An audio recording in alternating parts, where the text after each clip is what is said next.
Hey, welcome. Welcome to the No Name Yet podcast. That is the podcast with no name. And on the show tonight, for her second appearance, is the Reverend Dr. Gloria Jimpson, the pastor who believes that all robes are Wesleyan.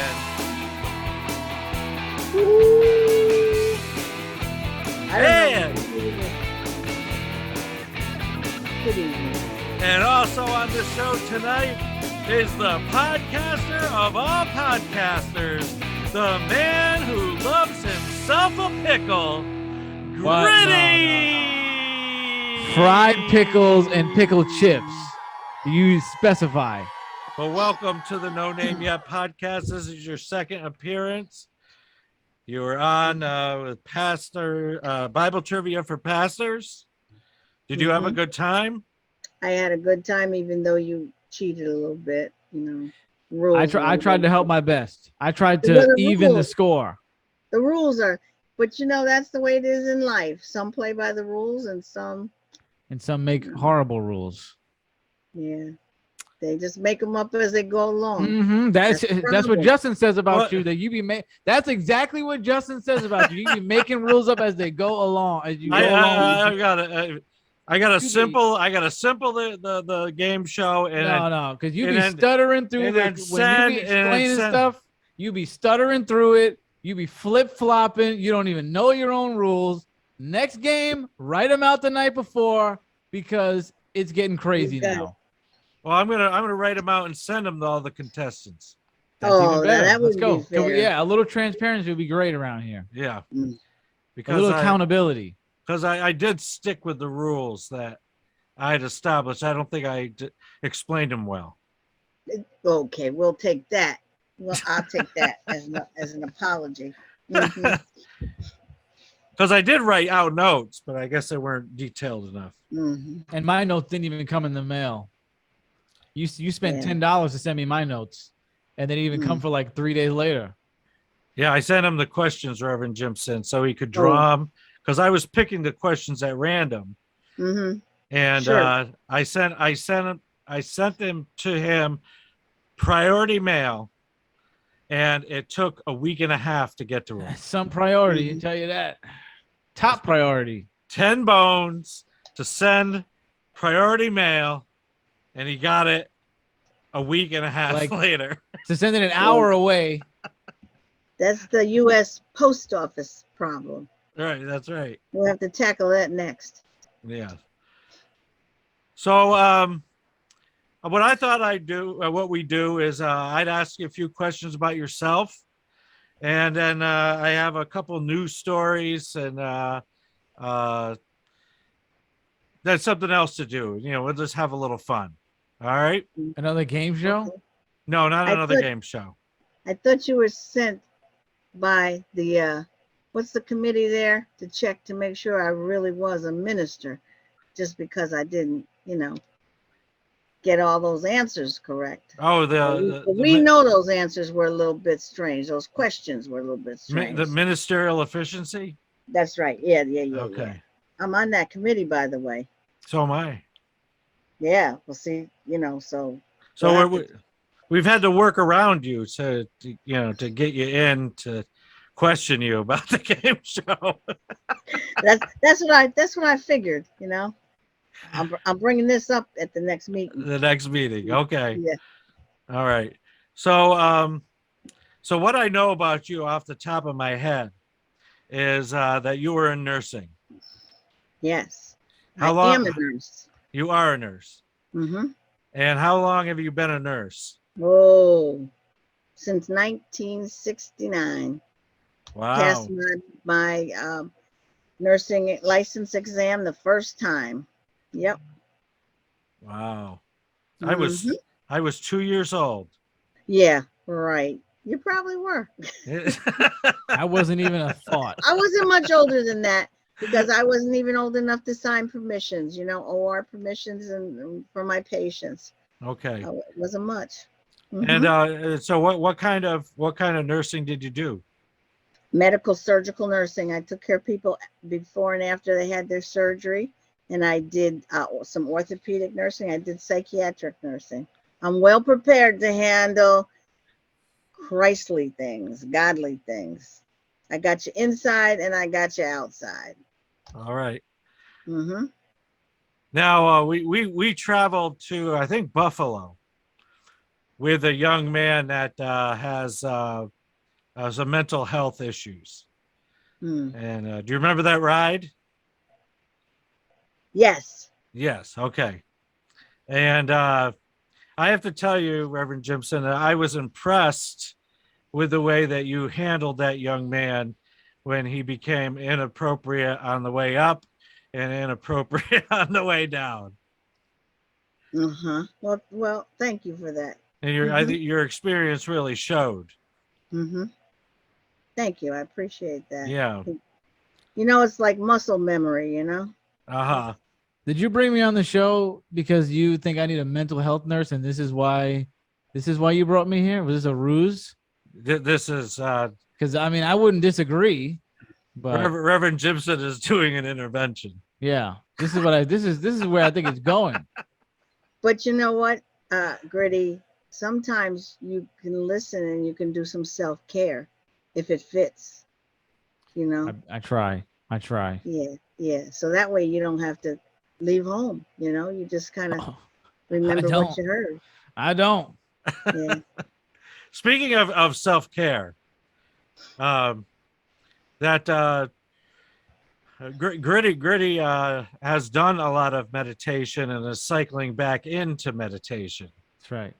Oh, that's a good thing. I love it. That's it's the best. Mm-hmm. And so what kind of meditation are you doing now, Griddy? Oh, just mindfulness, basically just being in the moment for 10 minutes. Okay. Cross-legged, maybe focusing on my breathing, but just stopping the train of thought as often as possible and going back into the moment. Okay. That's basically it. Nothing too crazy.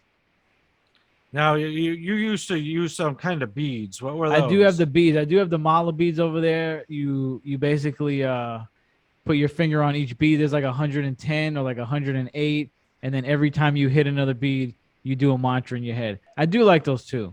Okay. Depending on the day, I'll do one or the other one.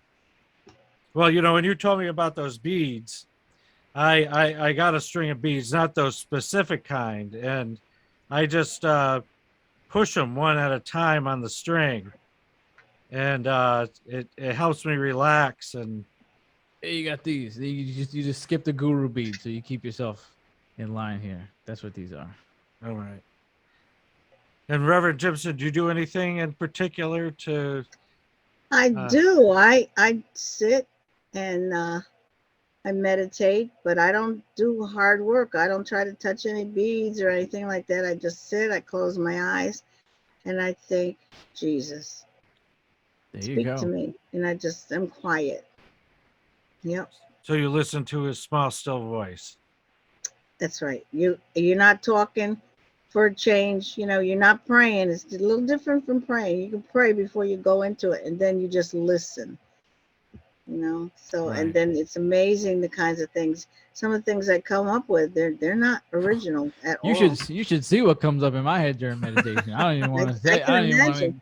You gotta stay off of those beads. Those beads keep you going round and round.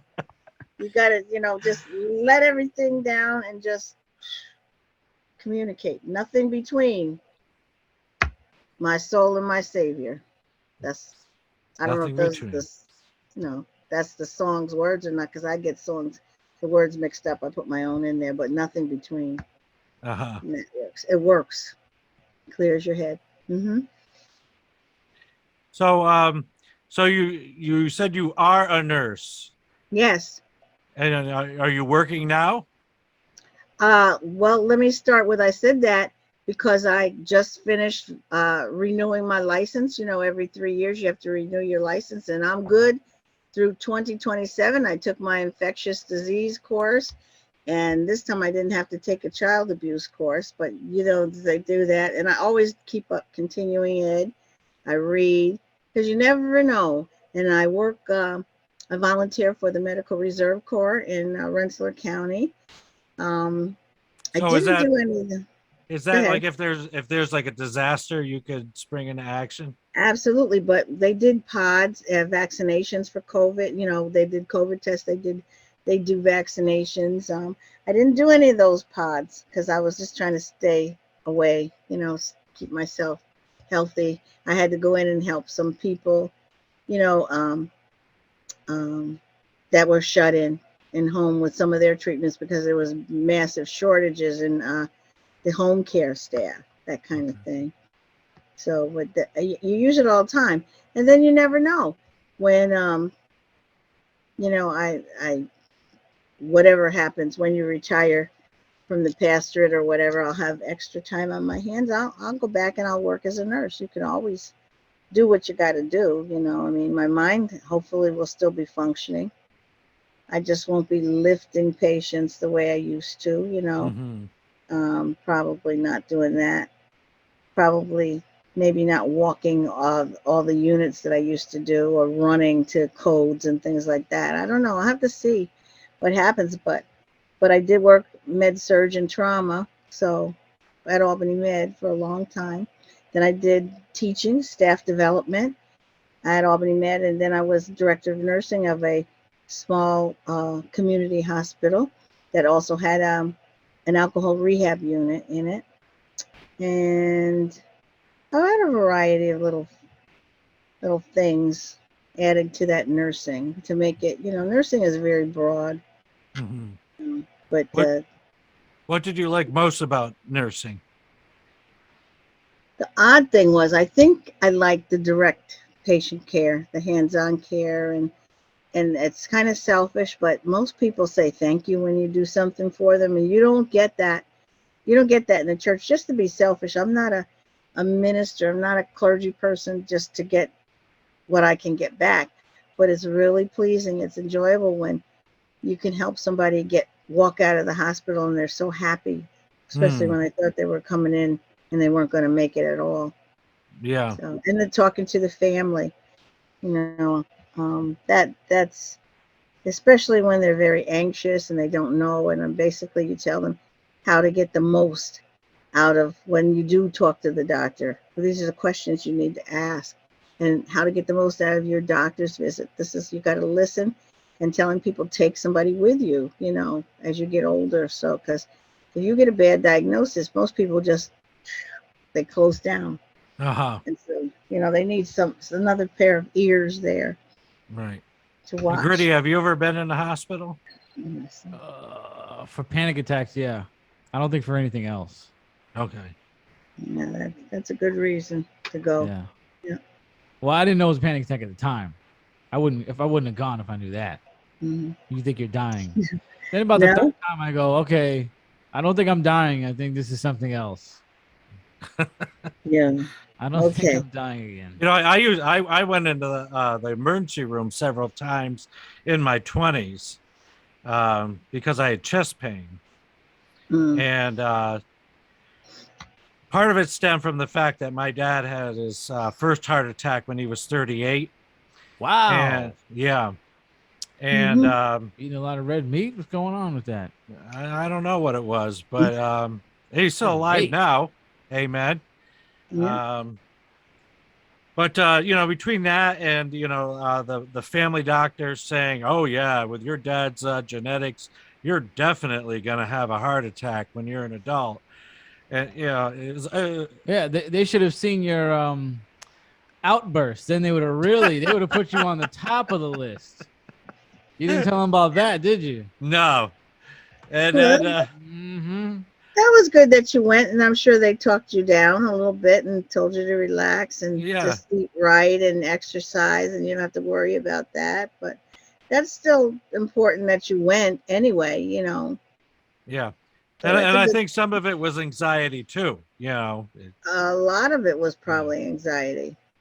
But, you know, you should go because things that are familial, they do happen, you know. So it's good to get it checked out. So what do you think of this, Reverend? So I went in the hospital to have my appendix out. and they gave me this little button where I could push it and dispense painkiller.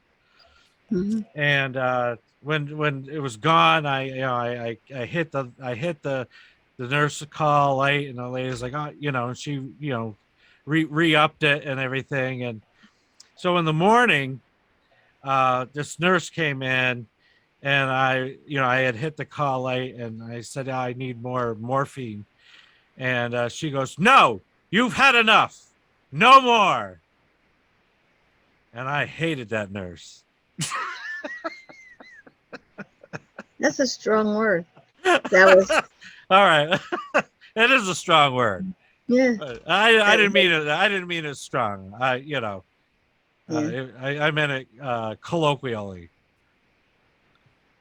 What I think about that is you either got the nurse that was there all night and she was tired going off duty, or you got the new nurse that wasn't going to take any, didn't know enough to teach you. Now, this is, hours after your surgery, usually for the first 24 hours, we like to keep people medicated so they can cough and move and, comfortably and not be in pain, so that they would then start to decrease, the medication. But they should have said, we're going to start to give you a little bit less, just wean off a little bit less, but you'll still be able to get it. Right. Well, I always joke that she stepped on my party. Big time. Yeah. Yeah. But you made it. I made it. You made it. Yeah. I've only been in the hospital twice. A penital cyst and the appendix. And okay, so that's good. Yeah. So you've been a pastor of a church for how many years now? Oh, we're going on 8 years now. 7-year itch is gone. So yeah, but before that, I was an associate in a church. And fortunate to be in churches that allowed their associates to teach Bible study, teach Sunday school, and preach. I won't say I'm a preacher. I have my own style, and it's more probably like teaching. And now, the longer you do it, now I think more spiritual, and I think I'm a better preacher now than I was. In fact, when I read back some of my other transcripts, I can't believe that I actually said those things, that it came, but it's interesting how you can check your own growth, But I'll probably always be a transcript preacher, but put a little more into it and a little less, not read so much, but just it's there. Because from teaching, it's like notes, and you go by your notes. And then when the notes don't fill in, you let the Spirit fill in. Because I listened to a lot of mentors that said, don't write everything down, leave room for the Spirit. And so when you get a little more confidence that the message is the Lord, it's the Lord's message in your sermon. Right. So that's what you got to allow to come through. And then you pray so that it's the message that you really have paraphrased or whatever, so that people get it. Yep. And Griddy, when you go back and you look at your beginning podcast, what do you see? Oh, I see the delete button, and I'm like this, hovering over it, and I go, I can't. Well, she's not wrong about taking notes, or over taking notes, I guess you could say, because the less notes I take, the better the show usually is. When I first started, I took a lot of notes about what I wanted to say, and then you're looking down at the paper. I mean, that only worked once in a while. We have a segment where I really need to remember facts like dates and stuff like that. Then I'll really put down a lot of notes. Like when I did the thing for the 6-hour special, that presentation. Other than that, then I just write a word now, and that's it. Because you're gonna really trip yourself up reading from the paper like that. Yeah. Yeah. Especially if it's coming from your own experience. It's like, why do you need to write it out for? Maybe Exactly. going over it in your head a few days before, that's where the real work is at. You go over in your head a few days before, so that by the time you get on the show, boom, it's there. Exactly. Yeah. Mm-hmm. Yeah, because sometimes when I write the sermon, I don't put a conclusion. That's actually probably what you should put, but I usually like to make a conclusion. Well, but I mean, some of my better sermons have been when I've let the Spirit wrap it up. Oh, okay. Exactly. Yeah, that's interesting. Exactly. Usually, I like to have a beginning and an end. Like that's how I usually like to have things: is a beginning and an end in mind, and let the middle play itself out. But that's good if that's how it works for you. Yeah. You don't really know, even with a podcast, who you're talking to, you know, or who that your message is for. And so it may only be for one person that's there. And that's, you know, heaven smiles on, you know, one person that releases to them. And, you know, so that's what you got to aim for, that you can at least grab that one person. And, you know, sometimes it's yourself because the Lord always gives you a sermon that you need too.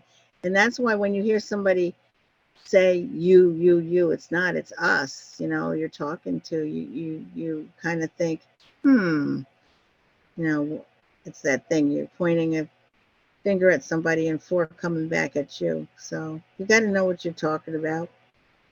It's always nice when I get a text message or I get an email about something I said, and I'm like, you know, that's really good that it affected him that way, especially if it's something that I did that you don't have to do or go through, and then, or, you know, you can avoid that situation, or maybe you were going through the same thing and my words helped. It's always good to get a message about that. Exactly. It's about helping somebody, you know, helping somebody else, and maybe yourself too. That's about 1% of the show. The rest of it's just nonsense. But once in a while, we help people out. No, you know, some people, they don't laugh enough, and when they have like a real belly laugh or something, the next day their jaws hurt because the muscles, they've not used those muscles at all, you know. And that's really strange. And some people don't laugh at all. Those are the ones that go to a comedy show and they become a heckler because they just don't get it, you know. So they just don't get why people laugh. I mean, even it's good to laugh. It really is. It's very sad to hear. I think one of the things I'm most happy about is I laugh all day since I was a kid. I find everything funny. I'm either making myself laugh, or I don't usually like comedy movies or like stand-up comedy. I just find life funny. I like funny. I like people I know are funnier than any comedian I could imagine. So I'm usually laughing all day. Even if I'm having a horrible day, I'm usually laughing at something. So that's one of my blessings in life, is I just am laughing. That is a blessing. Laughing. Yeah. So it's sad to hear people don't. Yeah. And if you can laugh at yourself, that's a bonus. That's, you know, don't take yourself seriously. That's about 40% of mine. Yeah, unless you need a lot of correction, then you better, I need a lot of correction. get to That's correcting true. yourself. I need a lot of correction. You need a lot of correction. Trying. So, what is satisfying to you about pastoring?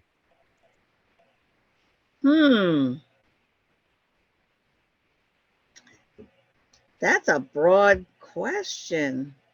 I never wanted to be a pastor. It was sort of foisted on me, you know, that I had the education, and they said, well, now you got to go and fill this spot. But I thought, well, it's really education. I like teaching. And so I thought, well, okay, it's just a different way of teaching. And so I guess I like that. And because you don't really get to see, sometimes you get to see the change in people, but it takes so long. It's like getting a new job. You get a job as the head of a department or something. People have to learn to trust you. You know, it's a little bit different if you're an instructor and you go in. Well, they trust that you know what you're teaching. But if you go in and you're teaching and you're preaching, people don't really know, because they feel you have to really care first. And it takes a long time for people to, you know what they say, people don't really care what you know. They want to make sure that you care about them first. So that's the thing. I guess I just Well, I like the challenge of handling God's word. It's a challenge to not make a mess of it, you know. And I don't think that it's like, obviously we had the trivia. I don't know a chapter and verse, but I know where to find the book, the guidebook, to go back and look it up. And I know what the chapters say, and I have a good handle on the interpretation, what the interpretation is, and the history, and that in everything there is something for us today. You know, you've got to find out what the dispensation is and what's meant for us today, and what's meant for us to look back and say, don't do that. You know, you can't do that. So it's good. No, this is a timeless book. Absolutely. It's not restricted. In fact, it's a very permissive book because it tells you what you can do, so much of more of what you can do. And it's a can-do book. It's like you have to be like the little engine that I think I can, you know, because I mean the things that he tells you that it is written, be ye holy. Wait a minute. I'm supposed to be holy. Oh yeah, it's written. How can you do that? You know. So it's a challenge. That's what I like, the challenge. Yeah, it's a challenge. And God used some of what people might say were the worst people. You know. Well, he used. Well, I don't know. I don't like to think I was the worst person, but no. I mean in the stories in the Bible. Book. In the book. Well, like he used Rahab the prostitute. Need to learn. They weren't bad. No, I'm saying like what the world would say. Yeah, you know, wasn't Saul, not King Saul, but wasn't Saul like killing Christians before he was walking with Jesus and stuff? Like he had the authority to do it, but yes, he was killing Christians. Everybody was killing Christians. But he was a religious authority. He was a Pharisee. Yeah. Right.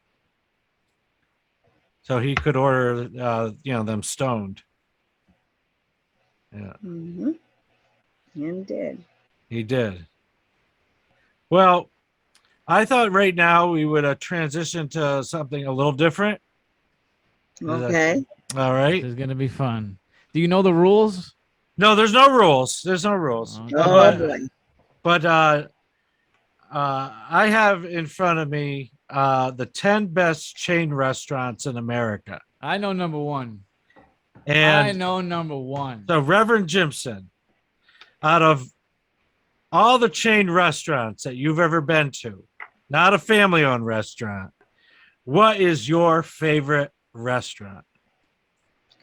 The chain, I think, because of the staff, I think like the Outback. That's near us. That's a good one. That's a good one. I like them because the staff, they look you in the face, you know, they look you in the eye when you come in, and they're very kind. And I like them. And they come back, they check on you, you know, they make sure everything's right. And even though they're very short staffed, they let you know they say, you know, in a way, I'll be back. You know, I'm covering so many tables, and we know everybody's short. If you want a job today, you can get it. You can get several. And so I like them. I like the Outback. What is your dish? What is the dish that you usually get your favorite dish? Well, I kind of like the salmon and the steak. Wow. Yeah. They're together? Yeah, it comes, small. You get a potato with that? Yeah. You can get that whatever you want, but it's like if you're not really sure that you want, we eat a lot of chicken all the time. So it's something different. Yeah. Yeah. They're pretty good. They're kind of like would be my favorite around here. Okay. So Rev, on this list, Outback is number 9. Wow. No, that's too bad. That's low. Yeah. But it's still in the top 10. I mean, out of all of America. Yeah. At least it's on the list. Yeah. So, Griddy, what? I know what your answer is going to be. What is? We just went. And what restaurant was that? Texas Roadhouse. All my right. new favorite Texas restaurant. Roadhouse. Guess where it is on the list? I'm gonna say number 6. 1. Number 1 for real? That, Wow. It's the best. they have good food, but they're so noisy. It was, we didn't get that because we stayed outside. We had an outside table. The one here doesn't have an outside table, do they? Oh. They don't have an outside But we went table. in New We had Hartford. one, but I will say that you're right because first of all, when I walked in there to go to the bathroom, it was like a maze. There was the bar, there was all these tables, it was dark, and it wasn't loud. But if you're outside, perfect. Yeah, because you want to talk to people. If you go to dinner, you want to have a conversation. You don't want all that background noise all the time. Depends on the company. Well, I want to talk to people. I want to see what they're thinking. I want to stay in tune with people. And I don't need all that noise. There's some people I don't want to be in tune with. I just want to eat. Well, I got a sign on my refrigerator. When this pandemic is over, there's some of you I still don't want to see. See? And I look at that and I say, yeah, that is the truth. That you've gotten away from some folks and you realize, not bad. Stay away. Turn that country music up in Texas Roadhouse. I don't want to hear nothing. They're all right. And they got the country music. I like that. They don't got Do like they have the same seafood on the list for seafood? Yeah, they had shrimp for sure. I don't know about they had that fish though. But they had fish and chips. Oh, they have fish and chips. I gotta try that next time. I never had that. I always wanted to try that. But I generally wouldn't go to a seafood place and order chicken I'd order seafood. Oh no, why would I would go to like Ted's Fish Fry. I like them, or some place that has fish. They have that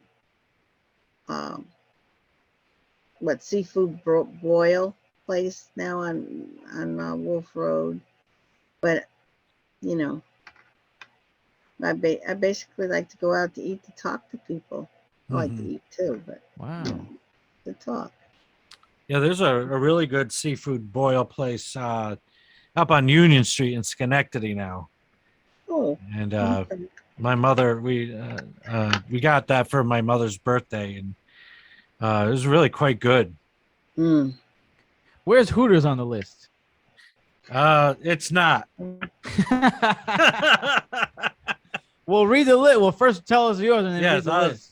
So we'll start with number 10, and that it will be 10 is Red Lobster. 9 is Outback. Okay. 8 is Red Robin. Never been. They're good for hamburgers. Yeah, and I've never heard of this place. 7 is Cheddar's Scratch Kitchen. No, never heard of that. That must be some southern stuff, maybe like deep. I don't know. Number 6 is Longhorn Steakhouse. Always wanted to go. 5, I haven't heard of this one myself. Maggiano's Little Italy. Nah. And P.F. Chang's. That's good. That's good. You don't like that? It's commercial, too commercial. It's really salty though. I want to go to a real Chinese restaurant. If I want Chinese food and I want to go to some place there, if I want Japanese food, I want to see Japanese people there. Well, I mean, this is like if you're at the mall and there's like they usually like there, you would go there. If you can't get that. Well, in the mall you can get the Japanese food, and you get some real good fresh vegetables. I think you gotta take me to that Center mall. has one, and it's very inexpensive. But I'll tell you, what is it? The Cuckoo's Nest on there or something? I think it's Cuckoo's Nest. That's on Western Avenue. It used to be something else. Their food is excellent. It's a small place, and it is delicious. Was it a Chinese or Japanese restaurant? No, it's an American restaurant, but they have different. They have like fried green tomatoes there. That is really good. They have you can get a half fried chicken, and that's delicious. You can get. They don't have a lot of vegetables. They give you like a chutney. So they have that, but their food is really excellent. It's well cooked. It's right on just above, North Allen Street. It's very good. Okay. Small place. PF was what, 6? PF was 4. Okay. Hold on your hat, Griddy, for number 3. Chipotle, my other favorite. No. Chick-fil-A? Olive Garden.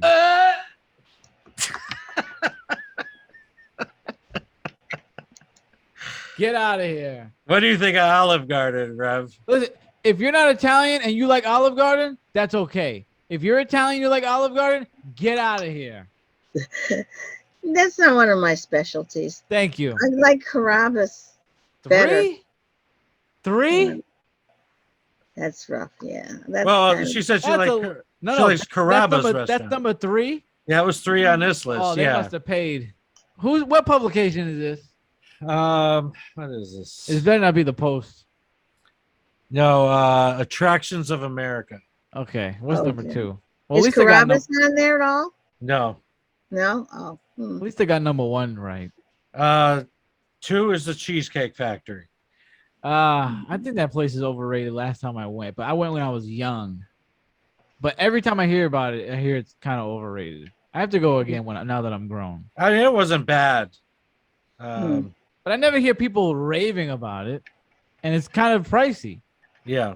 Texas Roadhouse, what we got? $16, $17 for that nice steak and 2 sides. Yeah.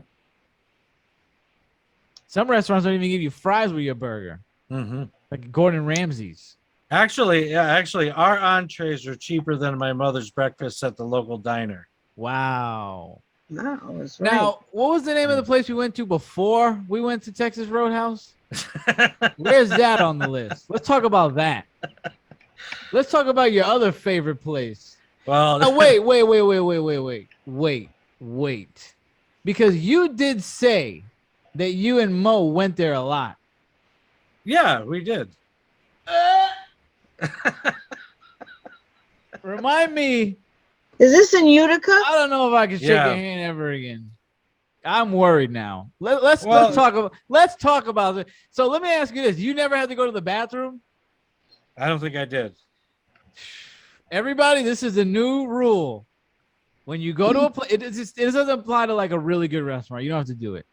If you go to a buffet or somewhere you never been, go to the bathroom and check it out first, especially a buffet, because you don't know what they got going on in there. And also, this is look that far. This is the second rule, and this is the one that Pastor totally blew over. That I was like, ugh.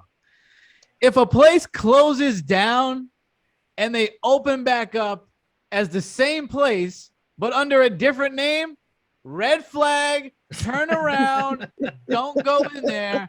That's not a good idea. That means reputation was tarnished and they had to rename. You said it's probably because of COVID, and then I was thinking, well, wouldn't they just open under the same name if they were so good? Because everybody would be like, "Oh my!" Well, I don't know about the name. I never knew the name of the place. Oh, it was that good? You didn't even know the name. Well, this was the grand opening. They had a big sign, Rob. Grand opening. It wasn't a I mean, boy, was it grand. Boy, was it grand. So I thought somebody might have bought it and it would be under new management, but it wasn't. And the food was. Well, why don't you say the whole place big change was? The big change out of the whole place is they just put these big bright LED lights around the buffet tables. Wow. Oh no! To maybe blind you from what you might see. That's maybe why they put the lights there, to blind you from the dirt. Yeah, it was. Well, I mean, it was worse than it was before. Well, I'll tell my side, and then we'll say what you said in the car. All right. So we go and say, you don't look too happy about it, but we're going to talk about it. Because we go in this fine establishment, and I go, man, I really got to use the bathroom. Let me go before we sit down. It's buffet, Chinese buffet. I already kind of don't like the vibe of that. I really don't like buffets like that. Unless I know it's I went to one in Manhattan, the only one I like, because I know they're clean. I know the staff there, but I usually don't go to buffets. So I thought, okay, let's just go. Go in the bathroom, look down at the urinal, brown stuff on the urinal. It's a dirty urinal. So I go, maybe it's this one. Look over to the next one. Not too hot either. Not as bad. Not too hot. I said, maybe it's just the urinals. Let me look at the toilets. I don't even want to say what was on one of the toilets. Then the other toilet didn't look too hot either. So I walk out and I'm like, where's Pastor? I hope he's not filling up a plate. He's filling up a plate. I said, oh boy, I got to break the news to this guy. We got to get out of here. I walked up. I said, listen, you can eat here, but I'm not eating here. I just went in that bathroom. You should go check it out. So he's like, oh, no. I don't want to see it. So he just takes my word for it. He had a pizza, sushi, all this stuff on a plate, plates packed, puts it down. We get in the car, and I'm going on and on about it as I usually do. Oh, it was crazy. I never seen nothing like that. Because in my mind, A, it's the grand opening. It should be grand. Number two, if you're running an establishment, I mean, I never owned a restaurant, but you should have somebody going in there every 30 minutes, 45 minutes, checking the bathroom. It should never look like that, ever. Okay? Well, you have to be careful of hepatitis. Yeah. When you go in these restaurants, you really. It was a sushi place, so you can get it from there. Yeah. So then I'm in the car, and Pastor goes, well, now that you say it, I really wasn't getting a good vibe from the place. I go, really? Because, the wasabi was miscolored. I'm like, but the plate was looking full. So it really didn't really do anything. Well, sometimes you can get away with it because, like yogurt is full of bacteria, but it's good bacteria. Yeah. So it just depends on how healthy you are to begin with, and maybe you need a little bacteria in your system. You never know. No miscolored wasabi. I'm good on that. That's why it's good to know Jesus. I want to admit. Mm-hmm. I want to admit that I think that God worked through Griddy, and I'm so grateful that He did. The food, was there other parts of it that didn't look good? I can't remember. Well, the food looked like it had been out for a while. Yeah. I'm sure that pizza wasn't fresh by any means. No, and I really, you made me really evaluate my own judgment, because usually that place would be full at a time like that. That's why some diners are good, because they get good turnover of their food, Mm-hmm. of the specials. Love a good diner. Never been to a diner really I didn't like. Yep. That place, that comes in second. No, that's first. Second was the Italian restaurant in Ithaca. That was second. I should have went to the bathroom there. That place was so dark, probably for a reason. They didn't want you to see nothing going on in there. We already talked about that place. Yeah, that place was another travesty. A pool for COVID there. Yeah, pretty thick into COVID. Okay, family style restaurant, nice big table. I try not to make a scene because I know Mo and Pastor roll their eyes every time. Because every time I say something, I know they're like, here he goes again. Every time we go to Ithaca, they go, can we get an Indian food? I go, no. We're all sharing the same room. We're not getting Indian food. We're not trying that. When we all get separate rooms, we can experiment with spices and stuff like that, okay? Because I know Mo got a weak stomach anyway. Then we go to this Italian joint, and it's dark, and it's small, and I look in there and I go, I'm not feeling it. But I'm like, you know what? Let me not be the drama queen one time. We sit down and it all starts to unravel in front of my eyes. The silverware is dirty. Mo picked up on that. I said, Then the penny vodka was spicy, which never happens. Rev, have you had penny vodka sauce vodka sauce? I like to drink my vodka. I don't want to put it. I don't like alcohol in anything. This is a good dish, though. I do suggest you have it. It's really, if you like pasta, it's the best. This was so spicy you could barely eat it. It's not supposed to be spicy. I even called my dad because he's a good cook. He's Italian. I said, "Has you ever seen that before?" I'd never seen that. What the hell is that? So then Pastor's sitting there, and I'm just sitting there like, in my head, I'm like, I knew it. And then the big moment happens. There's the family table, and that's the first thing I thought. I said, we're not sitting at that big table. I went right to the left. I said, we're sitting in the corner by ourselves because I knew this was going to happen. There was a little couple sitting there. And next thing you know, the waitress brings over this person to sit, like just some random person to sit direct, like this close next to the other party during this COVID stuff. And me and Pastor look, I'm looking at him. We both look at the lady, and the lady goes, like, she's like, what? And I go, oh, well, Pastor, you got the bill. I'll see you later. He went out. He went out. Had enough. That was the second worst. But to be fair, you never went there before, so you didn't know about that. No. But I got a bad feeling about that place as soon as I looked at it. No, I do. At this point, I have to say it was my fault because when we were looking at that guide, and it said Italian restaurant, and it had an English name, 2 English last names.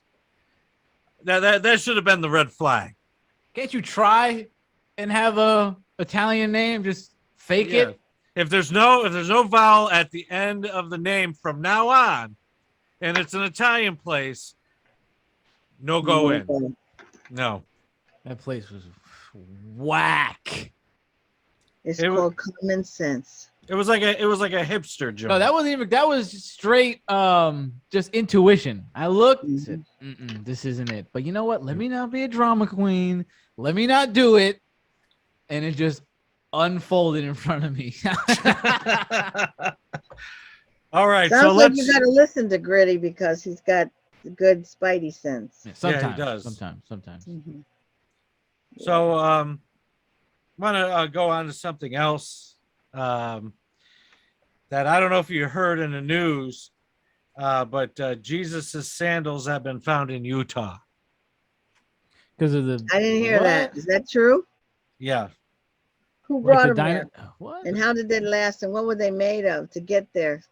The lost sandals of Jesus, missing for over 2,000 years, have been found. An intrepid Vatican treasure hunter stunned every biblical scholar when he found them in Utah. Hundreds of devout pilgrims are flocking to see the holy relics. Many Utah citizens have claimed that after slipping on the sandals, they received incredible good luck. After slipping their feet inside the sandals, they seem to be cured of all illnesses. This is from the Weekly World News, isn't it?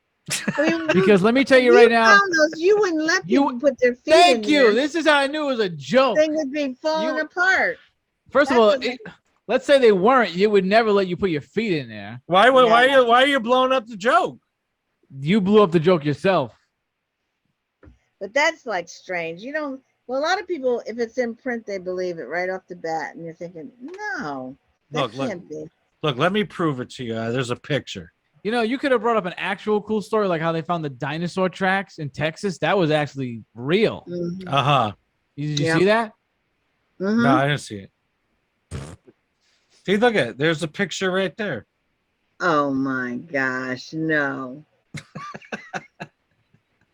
They look like they got buckle on the side or something. Nah, that's crazy. That's crazy. Sometimes, Pastor, you act like you don't have enough time, but things like this prove you have too much time. Well, that's putting it nicely. That is putting it very nicely. Yep. All right. Okay. So I want to share another story with you. This one's for Griddy because he loves Halloween. I love it. Now I'm perking up. So this is for real. Okay. An Alaska man broke his own state record by bringing a pumpkin to the Alaska State Fair that weighed in at 2,147 pounds. Wow. Dale Marshall, who previously set the state record with a 2,051-pound pumpkin at the 2019 Alaska State Fair, broke his own record this year with a massive gourd he dubbed Cookie Monster. That's sick. Where's the picture? I'll show you the picture. They used to have a show on Travel Channel. Sometimes they would show those competitions. I forgot if it was its own show, if it was a part of a different show. Look at that. That's crazy. Ooh, yeah. They used to show this on Travel Channel. They used to, when they weigh them and stuff. This is like a big event. This is so sick. Hmm.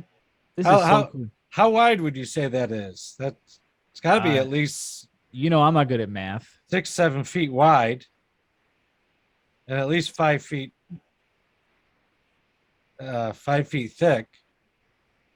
Wow, imagine carving that. Tastes good. It's probably all dried up or something inside. That'll feed a whole village. Yeah.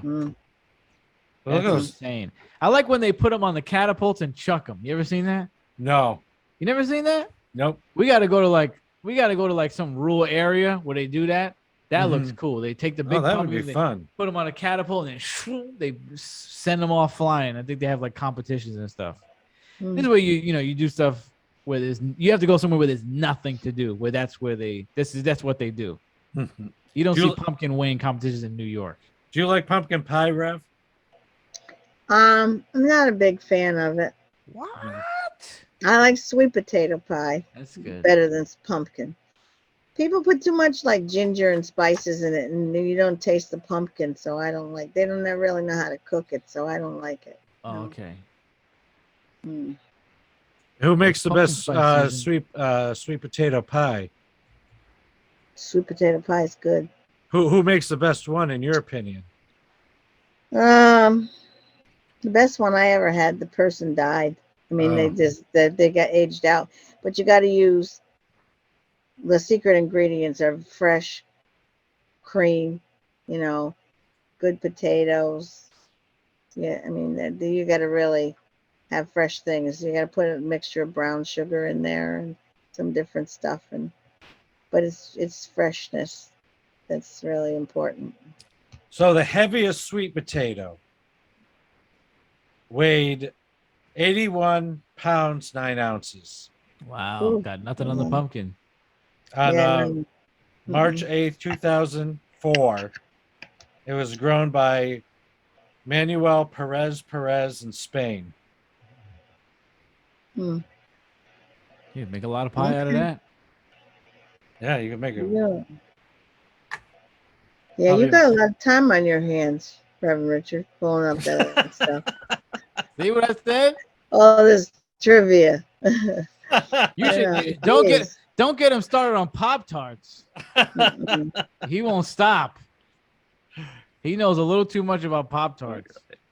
Oh my God. Well, I did. Apparently, they took the ingredient out. Every time for like 2 years, I would bring up a Pop-Tart, say I'm eating one. We'd go in the aisle. He would say the same thing like Groundhog Day.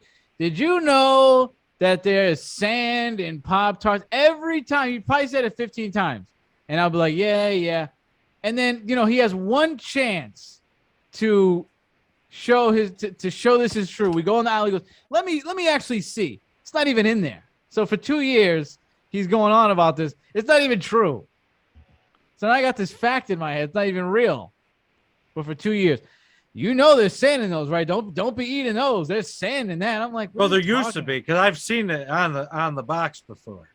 Have you? Silica, yeah, in the ingredients. Well, not anymore. But I guess they took the sand out. Free. That's why they get so hot. So they're probably using some other substance that's cancerous. Whatever it is, keep them coming. Keep them coming. Because that Eggo Pop-Tart is great. Do you like Pop-Tarts, Rev? No.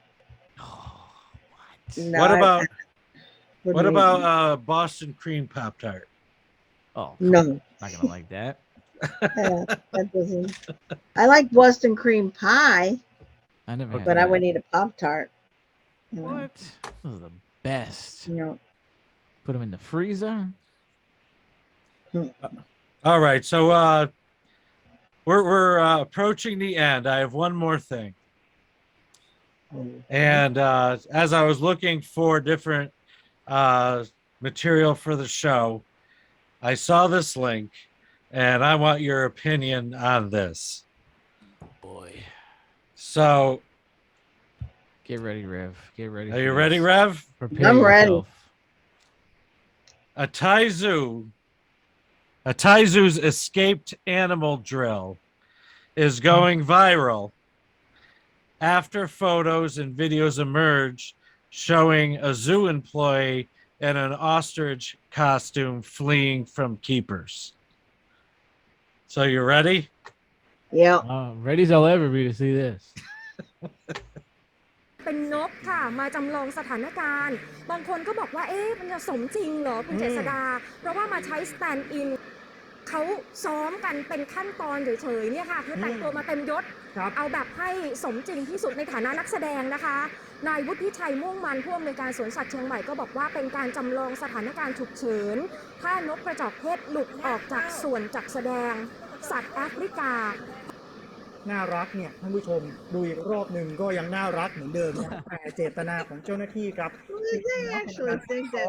จับสัตว์หลุดเพื่อความปลอดภัยแล้วก็เสริมความมั่นใจให้กับนักท่องเที่ยวแต่พอคนที่ไปเที่ยวสวนสัตว์เชียงใหม่เห็นแบบนี้แม่หลายคนก็ประทับใจเจ้าหน้าที่นะ What do you think? Practice makes perfect. You can't practice with a real one. Gotta do it somehow. Looks like a fun day. I mean, it's better than a lot of other things. If you saw that, you would just ignore it, because that's just crazy. Oh, I'm from the city. Yeah, I would. I mean, that's something you would just see on the train normally. Somebody running around in an ostrich costume. Nothing I haven't seen before. Probably. That's better than cleaning out the cages. I think it's seems like a fun day. Okay. Yeah. Well, that's quite a climax to your podcast, Rev. Well, I didn't play that one section. I skipped over it, I think, too fast. But when they were coming down the walkway with that net across the whole walkway, like forcing the ostrich to try to trap him, but they're really not trapping him because the area behind them was like a football field long. That's why they're practicing. They really thought it wasn't an escaped animal. No, well, they were practicing for this is a drill. This is a drill. Okay, I was gonna say they knew. That'd be better if they didn't know it was a guy in a costume. That would be crazy. Pretty big. No, they know that. I hope. Well, how do we know? It was in another language. We don't know if they knew. Maybe I think that what you're saying. How crazy would it be if we translate it and it's like an ostrich escaped? They didn't even know. They thought it was an ostrich. A real ostrich. Yeah, that would be great. That would be Yeah. All right. Okay. All right. Well, it's been. Well, we end the show the same way every time. With a prayer. Apparently, we start him with him now. So let us pray. Father God, I thank you for this time with Reverend Jimpson. I thank her for coming on the show. And that, Lord, I ask that you continue to bless her, that you bless her ministry, and that you bless the care that she gives to people through her nursing. Now, Lord, I certainly thank you for her, and I appreciate her spirit. And Lord, I ask that you continue to bless Griddy, that, Lord, you keep gifting him with the gift of laughter and comedy, and that, Lord, that you see him through to his goals. So, God, I pray all these things and pray a blessing for everyone listening and watching this show. In Jesus' name, amen. Amen. Amen. Good night, guys. Good night. Pleasant dreams. It was great seeing you. And meditate before you go to sleep so you'll have good dreams. Thank you. I will. All right. Thank you, Rev. Take care. Good to see you.